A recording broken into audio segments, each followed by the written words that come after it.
जैसे कि कल हमने मेथड ओवरलोडिंग डिस्कस कर लिया था और मेथड ओवरलोडिंग के बाद में हम कंस्ट्रक्टर ओवरलोडिंग का डिस्कशन कर रहे थे।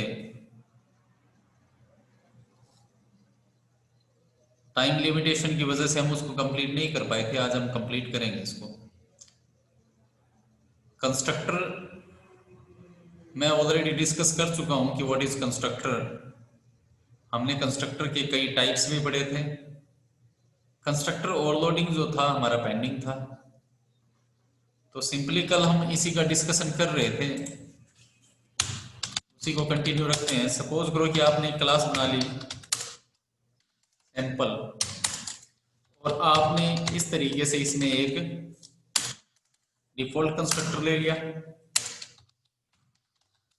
एक 1 पैरामीटर वाला कंस्ट्रक्टर ले लिया, एक इसमें आपने 2 पैरामीटर वाला कंस्ट्रक्टर ले लिया।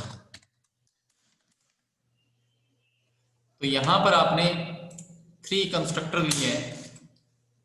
First default constructor, second parameterized with 1 parameter, and second one is also parameterized constructor with 2 parameter। यहां पर हमने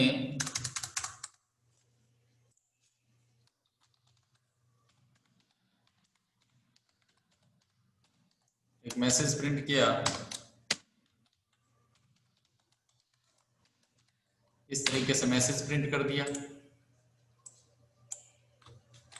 इसी तरीके से फिर हमने 1 पैरामीटर के साथ मैसेज प्रिंट कर दिया और फिर हमने 2 पैरामीटर के साथ मैसेज प्रिंट कर दिया। तो इस तरीके से आपने एक क्लास बना ली। अब मैं एक क्लास और बना लेता हूं, ठीक है। जैसे मैंने ये क्लास बना ली, जैसे रिजल्ट, ये मेन मेथड वाली क्लास है। आप चाहते तो ये मेन मेथड बनाने के लिए आप इसी के अंदर मेन मेथड बना सकते थे, लेकिन मैंने मेन मेथड के लिए क्या किया, अलग से एक क्लास बना ली है।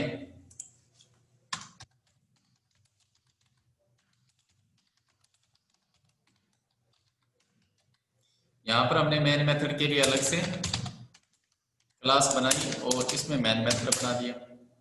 अब आप उसको सैंपल क्लास को यूज करना चाहते हो तो आपने क्या किया, सैंपल क्लास का ऑब्जेक्ट बनाया, sample s is equal to new sample.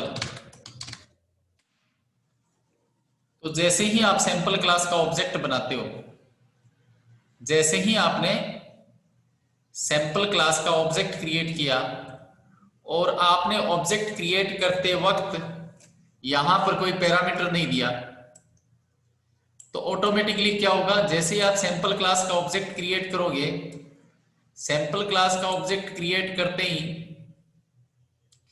ये डिफॉल्ट कंस्ट्रक्टर कॉल हो जाएगा और डिफॉल्ट कंस्ट्रक्टर कॉल होते ही क्या मैसेज प्रिंट करेगा, ये मैसेज प्रिंट करेगा सैंपल। जैसे ही आप इस तरीके से ऑब्जेक्ट क्रिएट करते हो तो आपका डिफॉल्ट कंस्ट्रक्टर कॉल होगा और डिफॉल्ट कंस्ट्रक्टर कॉल होते ही ये मैसेज प्रिंट हो जाएगा। इसी तरीके से आपने सैंपल क्लास का सेकंड ऑब्जेक्ट क्रिएट किया, जैसे सपोज करो आपने इसका S1 ले लिया। अब दूसरा ऑब्जेक्ट क्रिएट किया आपने S2। इस बार आपने क्या किया, एक इंटीजर वैल्यू दे दी 5। तो जैसे ही आपने सैंपल क्लास का ऑब्जेक्ट क्रिएट किया, सेकंड ऑब्जेक्ट क्रिएट किया और 1 पैरामीटर दे दिया और वो पैरामीटर इंटीजर टाइप का, तो ऑटोमेटिकली 1 पैरामीटर वाला कंस्ट्रक्टर कॉल होगा और 1 पैरामीटर वाला, और यहां पर वैल्यू कैसी दी है, मैंने इंटीजर वैल्यू दी है, तो ऐसा कंस्ट्रक्टर कॉल होगा जिसमें एक पैरामीटर और वो पैरामीटर किस टाइप का, इंटीजर टाइप का। तो आपको एक पैरामीटर वाला कंस्ट्रक्टर कॉल होगा। ये 5 जो वैल्यू मैंने पास की है, ये 5 जो वैल्यू है वो किसमें कॉपी हो जाएगी, यहाँ पर इस पैरामीटर x में कॉपी हो जाएगी। आपका ये कंस्ट्रक्टर कॉल होगा 5x में कॉपी हुआ, लेकिन x को हमने इसके अंदर यूज नहीं किया, सिर्फ मैसेज प्रिंट किया सिंपल सैंपल इंट, तो ये मैसेज प्रिंट हो जाएगा। ऐसे ही हम जब तीसरा ऑब्जेक्ट क्रिएट करते हैं, तो इस बार मैंने क्या किया, यहां पर 2 इंटीजर टाइप के पैरामीटर दे दिए, तो 2 इंटीजर टाइप के पैरामीटर वाला कंस्ट्रक्टर कॉल होगा। और 2 पैरामीटर वाला कंस्ट्रक्टर कौन सा है, ये रहा, क्योंकि इसमें 2 इंटीजर पैरामीटर है, यहां पर भी 2 इंटीजर पैरामीटर है, तो तो क्या होगा, 10 जो है वो x में कॉपी हो जाएगा और 20 जो है वो किस में कॉपी हो जाएगा, y में कॉपी हो जाएगा।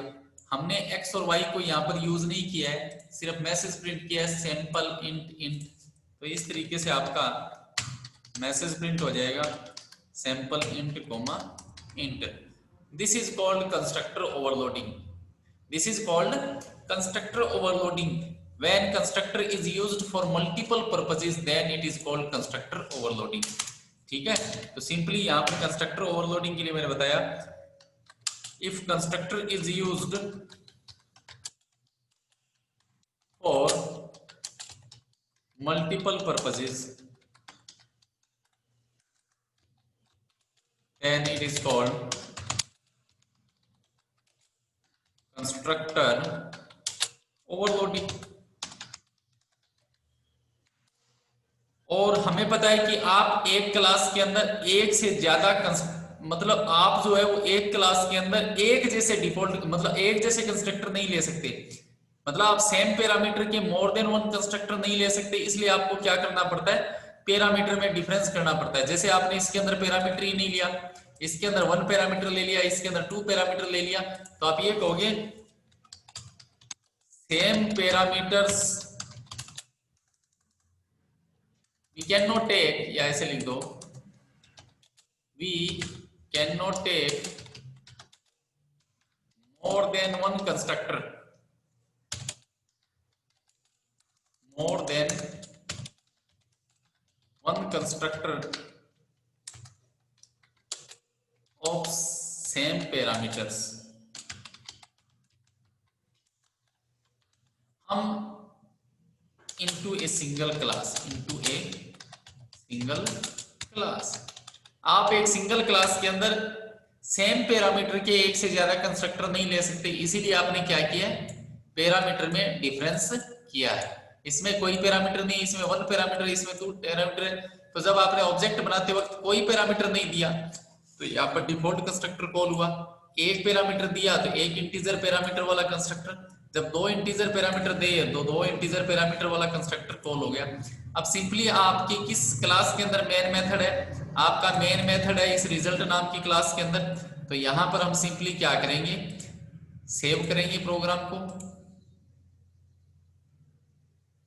किस नाम से, रिजल्ट डॉट जावा से। तो अपने जावा प्रोग्राम के अंदर प्रोग्राम बनाते आ रहे हैं डी ड्राइव के अंदर, तो यहां पर हम लिख लेंगे रिजल्ट डॉट जावा। अब इस नाम से पहले से प्रोग्राम बना हुआ है तो इसको ओवरराइट कर देंगे, यस कर दिया। अब सिंपली अपने क्या करेंगे, प्रोग्राम को कंपाइल कर लेंगे, यहां से कमांड विंडो ओपन करेंगे,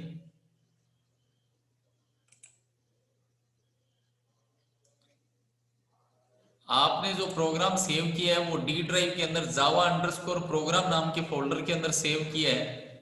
तो सबसे पहले तो हमें कमांड विंडो में डी ड्राइव के अंदर जावा अंडरस्कोर प्रोग्राम फोल्डर के अंदर जाना पड़ेगा। डी ड्राइव के अंदर जावा अंडरस्कोर प्रोग्राम फोल्डर के अंदर जाना पड़ेगा। आप देख रहे हो कि यहाँ पर बाय डिफॉल्ट आपको सी विंडो सिस्टम 32 पार्ट है, तो डी ड्राइव के अंदर प्रोग्राम को सेव किया तो डी कोलन लगाकर डी ड्राइव में चले जाएंगे, फिर हम cd लिखेंगे, आपको कहां जाना है, जावा अंडरस्कोर प्रोग्राम फोल्डर में, तो जावा अंडरस्कोर प्रोग्राम। अब आपको सिंपली प्रोग्राम को कंपाइल करना है, तो जावा सी फाइल का नेम क्या है, रिजल्ट, और फिर डॉट जावा, जावा सी रिजल्ट डॉट जावा। आपका प्रोग्राम जो है अगर कोई एरर नहीं होगी तो आपका प्रोग्राम सक्सेसफुली कंपाइल हो जाएगा, और अगर कोई एरर होगी तो ये पहले एरर देगा। हम चेक कर रहे हैं कि भाई कोई एरर, आपका प्रोग्राम सक्सेसफुली कंपाइल हो गया। जावा अंडरस्कोर प्रोग्राम के अंदर प्रोग्राम नाम का जो फोल्डर है उसके अंदर रिजल्ट डॉट क्लास नाम की बाइट कोड बन चुकी है। अब हम इस बाइट कोड को एग्जीक्यूट करवा देंगे। जावा कैसे एग्जीक्यूट करवाते हैं, जावा और फाइल का नेम, इस बार डॉट जावा नहीं लगाएंगे, सिर्फ रिजल्ट लिखेंगे, आपका प्रोग्राम सक्सेसफुली एग्जीक्यूट हो जाएगा। और आपको देखो आउटपुट आ रहा है सैंपल इंट कॉमा इंट। सो इस तरीके से हम क्या कर सकते हैं, कंस्ट्रक्टर की ओवरलोडिंग को परफॉर्म कर सकते हैं। Simply we can say that we can not take more than one constructor of same parameters into a single class if you want to perform constructor overloading, then we can perform constructor overloading on the basis of number of parameter, on the basis of types of parameter, and on the basis of order of parameter. In the same way we can perform method overloading. One method is used for multiple purposes, then we can then it is called method overloading. We cannot take more than one method of same name and same parameter into a single class. So that's why if you want to perform method overloading, then we need to differentiate all the methods on the basis of number of parameter, on the basis of types of parameter, and on the basis of number of order of parameters. So these all are about the method overloading and constructor overloading. Both are the parts of polymorphism, compile time polymorphism, because polymorphism means multi-purpose, and there are two types of polymorphism: compile time polymorphism and runtime polymorphism. Clear है? Yes or no? Yes, sir. Yes, sir. Okay, Ankit? Yes, sir. Yes, clear है? Yes, sir. विशाल, clear है क्या आपके? Yes, sir. Okay, आगे बढ़े? हाँ sir. Okay, देखो ये तो था हमारा मेथड ओवरलोडिंग और कंस्ट्रक्टर ओवरलोडिंग से टॉपिक। अब हम अगला जो टॉपिक डिस्कस करने जा रहे हैं वो बहुत ही इंपॉर्टेंट टॉपिक है, और हर बार एग्जाम में जो है ये टॉपिक आता है। मतलब आपको ऑलमोस्ट जो है वो हर एग्जाम के अंदर जो है वो इस टॉपिक से क्वेश्चंस पूछे जाते हैं। हम जिस टॉपिक की बात कर रहे हैं वो टॉपिक है पैकेज। कौन सा टॉपिक है? पैकेज। आपने अभी तक इस टॉपिक का नाम नहीं सुना होगा। कंस्ट्रक्टर और मेथड जो है वो आप C++ में भी सुन चुके थे, ओवरलोडिंग भी आप C++ में कर चुके थे, लेकिन ये एकदम नया कंसेप्ट है पैकेज। तो सबसे पहले तो हम ये देखेंगे कि पैकेज है क्या। ठीक है, तो आज जो हमारा जो नया टॉपिक है वो क्या है? पैकेज। पैकेज, सबसे पहले तो ये देखिए कि पैकेज है क्या। तो पैकेज के लिए आप ये कह सकते हो कि पैकेज एक तरीके से एक ऐसी मैकेनिज्म है जावा के अंदर जिसका यूज करके हम बहुत सारी क्लासेस को और बहुत सारे इंटरफेसेस को एक ग्रुप के अंदर बंद करके रख सकते हैं। आप क्या कहोगे? पैकेज एक ऐसी मैकेनिज्म है, एक ऐसी प्रक्रिया है। कौन सी प्रक्रिया? एक ऐसी प्रक्रिया जिसमें हम क्या करते हैं, बहुत सारी क्लासेस को और बहुत सारे इंटरफेस को एक ग्रुप में बंद करके रखते हैं। तो एक तरीके से आप ये कह सकते हो कि पैकेज जैसे एक फोल्डर नहीं होता, फोल्डर के अंदर बहुत सारी फाइलें होती है, उसी तरीके से पैकेज भी क्या हो गया, एक ऐसी मैकेनिज्म है जिसका यूज करके हम बहुत सारी क्लासेस को और बहुत सारे पैकेजेस को क्या कर सकते हैं, एक जगह पर आप रख सकते हो। तो सिंपली आप यहां पर ये कह सकते हो, अगर मैं इसके डेफिनेशन की बात करूं, अगर हम पैकेज के डेफिनेशन की बात करें तो आप यहां पर सिंपली ये कह सकते हो, पैकेज इन जावा, पैकेज इन जावा, एक मिनट वेट करिए आप। हेलो, हाँ मतलब बोलिए जी।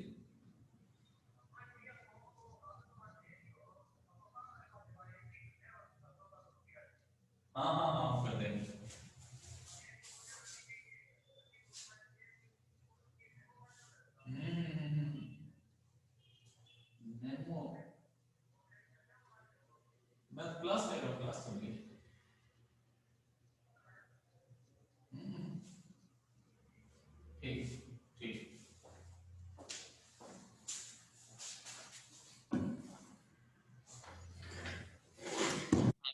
कह रहा था कि पैकेज क्या है, तो आप सिंपली अगर डेफिनेशन की बात करें तो आप ये कह सकते हो package in Java is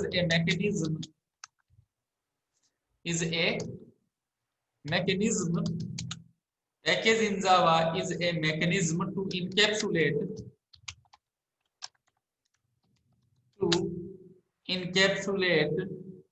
a group of classes and interfaces. Simply आप ये कह सकते हो पैकेज क्या है, जावा के अंदर एक मैकेनिज्म है जिसके तहत हम क्या करते हैं, बहुत सारी क्लासेस को और इंटरफेसेस को क्या करते हैं, एक साथ एक जगह पर रखते हैं। ठीक है, जिस तरीके से एक फोल्डर के अंदर बहुत सारी क्लासेस होती है, आप बहुत सारी फाइलें रख सकते हो, उसी तरीके से पैकेज के अंदर हम क्या करते हैं, एक तरीके से जैसे कैप्सूल नहीं होता है कि कैप्सूल के अंदर मेडिसिन होती है ना, उसी तरीके से क्या होगा, पैकेज के अंदर क्या रखेंगे आप, बहुत सारी क्लासेस और बहुत सारे इंटरफेसेस आप रख सकते हो। मतलब बहुत सारी क्लासेस और इंटरफेसेस को एक जगह पर रखने की ये क्या है, एक मैकेनिज्म है। अब दूसरी अगर मैं यहाँ पर बात करूं कि ये पैकेज कितने टाइप के होते हैं, अगर हम कैटेगरी बनाए टाइप्स ऑफ पैकेज, तो यहां पर सिंपली आप ये कह सकते हो कि there are two types of package, there are two types of packages. Packages कितने टाइप के होते हैं, टू टाइप्स के होते हैं। First one is user defined packages, sorry या आप ये कह सकते हो फर्स्ट वन इज आप लो इनबिल्ट पैकेजेस, इनबिल्ट पैकेजेस, या आप इसको प्री डिफाइंड पैकेजेस भी कह सकते हैं। क्या कह सकते हो, pre defined packages. And second one is user defined packages, user defined packages. There are two types of packages, inbuilt packages or predefined packages, and second one is user defined packages. अब आप simply सबसे पहले अगर हम बात करें कि ये इनबिल्ट पैकेजेस क्या है, इनबिल्ट पैकेजेस, इनबिल्ट पैकेजेस क्या है, अगर हम इसकी बात करें तो आप ये कहोगे कि ऐसे पैकेज मतलब सन माइक्रो सिस्टम जिसने जावा डेवलप की है, सन माइक्रो सिस्टम ने जब जावा को डेवलप किया तो बहुत सारे प्री डिफाइंड पैकेजेस, इनको हम सिस्टम पैकेजेस भी कह सकते हैं, बहुत सारे प्री डिफाइंड पैकेजेस आपके लिए बनाकर छोड़ दिए, और उन प्री डिफाइंड पैकेजेस के अंदर बहुत सारी प्री डिफाइंड क्लासेस है जिन क्लासेस का हम नॉर्मली यूज करते हैं। ठीक उसी तरीके से जैसे आप हेडर फाइल का यूज करते हो, सी शार्प में नेम स्पेस की बात करते हो, C++ में आप हेडर फाइल की बात करते हो, जैसे हेडर फाइलों के अंदर क्या होते हैं, बहुत सारे प्री डिफाइंड मेथड्स होते हैं, फंक्शंस होते हैं, उसी तरीके से पैकेजेस के अंदर क्या होती है, बहुत सारी प्री डिफाइंड क्लासेस होती है और इंटरफेसेस होते हैं। अब मान लो जैसे आपको किसी फंक्शन को या किसी मेथड को यूज करना होता है तो आप उससे रिलेटेड हेडर फाइल को अपने प्रोग्राम में इंक्लूड करवाते हो C++ में। ठीक उसी तरीके से जावा के अंदर भी आप क्या करोगे कि जब आप कोई प्री डिफाइंड क्लास यूज करोगे या कोई प्री डिफाइंड मेथड यूज करोगे तो आपको उस प्री डिफाइंड क्लास की जरूरत पड़ेगी, और क्लास की जरूरत के लिए आपको किसकी जरूरत पड़ेगी, पैकेजेस की रिक्वायरमेंट पड़ेगी। तो कहने का मतलब जब आप कोई प्री डिफाइंड क्लास यूज करोगे तो उससे रिलेटेड पैकेज को आपको क्या करना पड़ेगा, प्रोग्राम में इंक्लूड करवाना पड़ेगा। ठीक है, अब यहां पर हम ये देखेंगे कि भाई ये प्री डिफाइंड पैकेज जो हम किस तरीके से यूज कर सकते हैं, how we can use inbuilt packages. ये इनबिल्ट पैकेजेस कैसे यूज होंगे, तो यहां पर सिंपली आप कहोगे कि इसके सिंटेक्स की अगर मैं बात करूं कि भी सिंटेक्स किस तरीके से यूज होगा, तो आप हमेशा ध्यान रखना कि जैसे हेडर फाइल में हम पैकेज को, अगर आपको हेडर फाइल यूज करनी होती है, हेडर फाइल इंक्लूड करवानी है तो आप क्या लिखते हो, हैश इंक्लूड लिखते हो, फिर फाइल का नेम, हेडर फाइल का नेम लिखते हो। यहां पर क्या होगा, इंपोर्ट कीवर्ड का यूज करना पड़ेगा, आपको क्या यूज करना पड़ेगा, इंपोर्ट कीवर्ड्स का यूज करना पड़ेगा। इस तरीके से import package 1 dot package 2 dot package 3 dot dash dash dash. इस तरीके से ये सिलसिला चलता रहेगा। लास्ट में क्या लगा देंगे, सेमीकोलन लगा देंगे। इसका मतलब ये हो गया कि package 3 available in package 2, package 2 available in package 1। Okay, तो कहने का मतलब ये है कि सपोज करो कि आपको पैकेज 3 को यूज करना है। अब पैकेज 3 किसके अंदर है, पैकेज 2 के अंदर है, और पैकेज 2 किसके अंदर है, पैकेज 1 के अंदर है। तब आप क्या लिखोगे, import package 1 dot package 2 dot package 3। आपको पूरा रेफरेंस देना पड़ेगा कि पैकेज 1 के अंदर पैकेज 2 है, पैकेज 2 के अंदर पैकेज 3 है।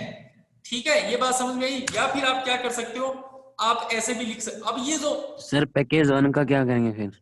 है पैकेज 1 हाँ, सर जैसे पैकेज 3 पैकेज 2 में, पैकेज 2 पैकेज 1 में है, तो पैकेज 1 इसको पैकेज डायरेक्ट किसी इंपोर्ट ड्राइव करेंगे। में होगा ना, पैकेज 1 किसी ड्राइव में, डी ड्राइव में, सी ड्राइव में आपने एक फोल्डर बना रखा होगा जिसको हम क्या कहेंगे, पैकेज कहेंगे। समझ में आई बात? मतलब जैसे अच्छा। सपोज करो कि आपने डी ड्राइव के अंदर आप प्रोग्राम सेव कर रहे हो, तो डी ड्राइव के अंदर आपने पैकेज 1 बना रखा है, पैकेज 1 के अंदर पैकेज 2 है, पैकेज 2 के अंदर पैकेज 3 है, और पैकेज 3 के अंदर आपका कोई प्री डिफाइंड मेथड है।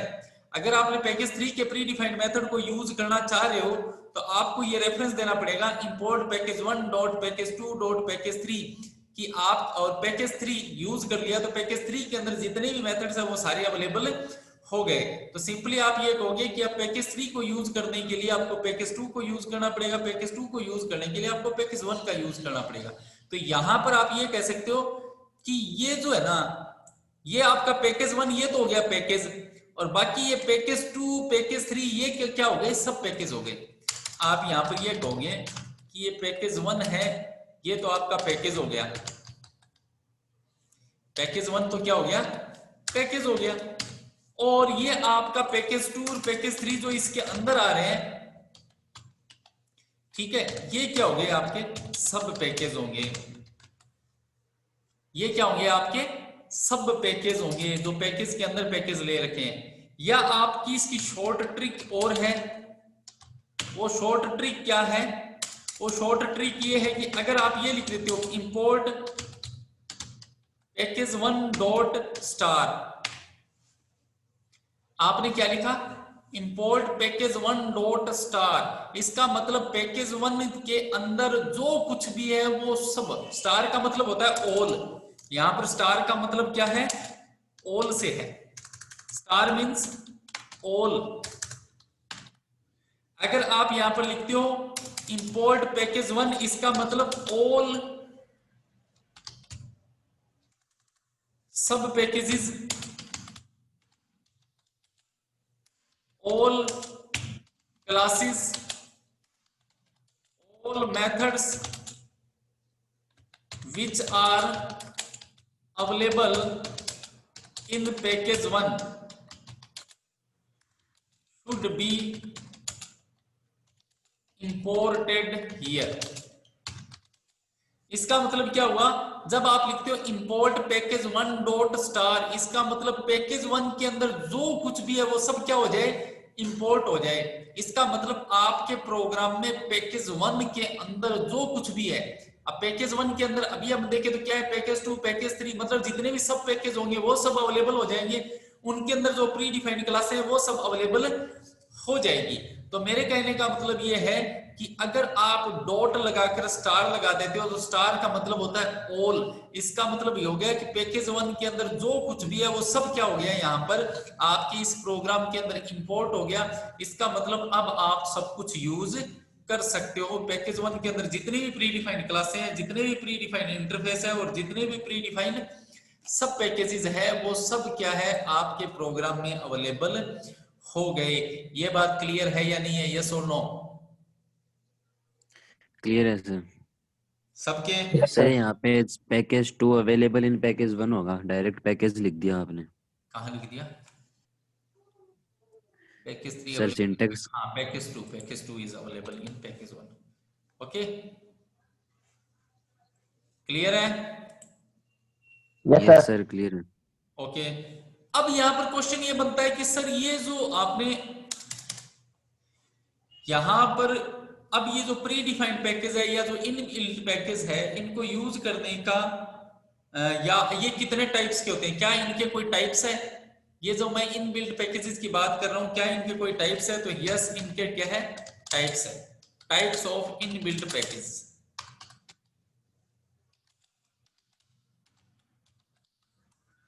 Types of inbuilt packages. अब अगर हम इनबिल्ट पैकेजेस की बात करें तो इनको मैं 6 कैटेगरी में डिवाइड करूंगा. कितनी कैटेगरी में डिवाइड करूंगा? 6 कैटेगरी में डिवाइड करूंगा. सबसे पहला होगा Java dot lang, second one Java dot IO, third one Java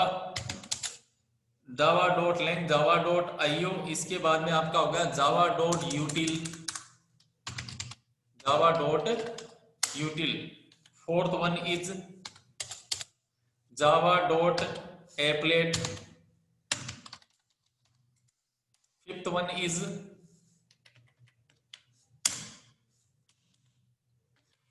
is Java dot AWT, sixth one is Java dot net. ठीक है, तो इस तरीके से ये क्या बन गए? There are 6 varieties of packages. There are 6 varieties of packages. Built in packages कितने टाइप के होते हैं? इनबिल्ट पैकेज या बिल्ट इन पैकेजेस जो है या सिस्टम पैकेजेस है या प्री डिफाइंड पैकेज है, वो कितने टाइप के होते हैं? जावा के अंदर 6 टाइप के होते हैं. ठीक है, अब इनके बारे में अगर मैं एक एक लाइन लिखना चाहूं कि कौन सा पैकेज किस काम आता है, तो सिंपली अगर मैं जावा डॉट लैंग की बात करूं, लैंग का मतलब होता है लैंग्वेज.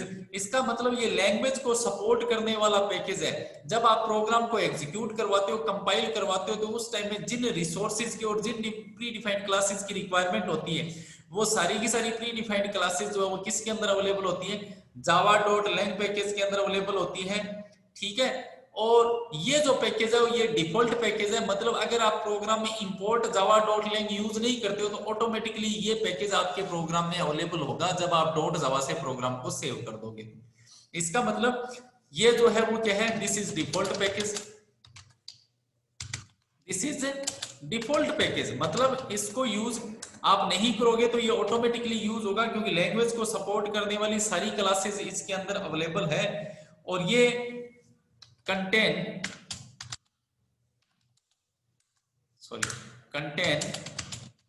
Language support classes.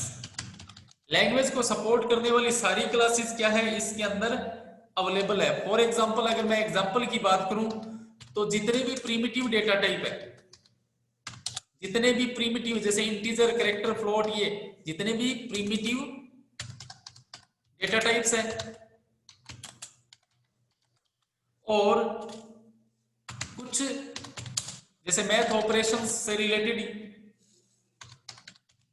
आपके फंक्शंस है, ये सारी के सारी जो आप यहां पर ये कह सकते हो कि ये जो फंक्शनैलिटीज है ये सब किसके अंदर अवेलेबल है? कुल मिलाकर के आपके लैंग्वेज को सपोर्ट करने वाली जितनी भी प्री डिफाइंड क्लासें हैं, जितने भी प्री डिफाइंड मेथड्स है, जितने भी डेटा टाइप्स है, वो सारे के सारे किसके अंदर अवेलेबल है? जावा डॉट लैंग पैकेज के अंदर अवेलेबल है. लैंग का मतलब होता है लैंग्वेज. बाकी जितने भी पैकेजेस हैं उनका डिस्कशन हम अगली क्लास के अंदर करेंगे. ठीक है, ये बहुत ही इंपॉर्टेंट टॉपिक है. तो अगली क्लास जब भी हो तो आप ज्यादा से ज्यादा जो है इस क्लास को अटेंड करो. बहुत ही एग्जाम के पॉइंट ऑफ व्यू से भी बहुत इंपॉर्टेंट है. हम जैसे ही क्लास को डालें आप क्लास को ज्यादा से ज्यादा लाइक और शेयर किया करो, और चैनल को सब्सक्राइब कर लेना ताकि आपको लेटेस्ट अपडेट जो है क्लासेस जो भी हो उसकी मिलती रहे. Thank you.